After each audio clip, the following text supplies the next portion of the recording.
हे जे लोक धावपळ करतायत, जो काही व्यवसाय करतायत, नोकरी म्हणा, धंदा म्हणा, जे काही दोन पैसे कमवण्यासाठी जो उद्योग करतायत, तो सुखासाठी आहे का पोट भरण्यासाठी? बरं, पोट भरायला किती लागतं? हां, पोट भरायला काय लागतं? हां, अरे पूर्वी लोक 4-4, 5-5 भाकरी खायचे. आता अरे काय 2 पाव 1 वडा खाल्ला का पोट भरतं. हां, आणि जगाला एवढं लागतं. आणि म्हणे पोटासाठी करावं लागणार आहे. पोटासाठी आता पोटासाठी करतायत का?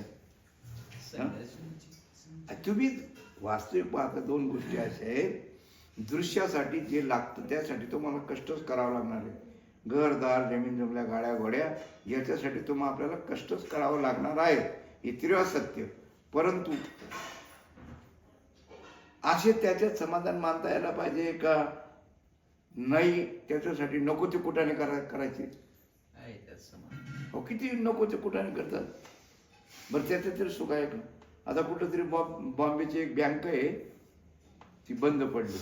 कारण तिथला जो काही असू दे, तिथला जो काही मॅनेजर कोणतरी असेल, तर त्याने कितीतरी करोडचा घोटाळा केला. म्हणून 6 महिने सर्व व्यवहार बंद त्या बँकेचे, सर्व महिने. तो कबूल झाला नंतर. म्हणजे सर्व सांगा, एवढं करून तरी सुखी आहे का? हां, सुखच माहिती नाही.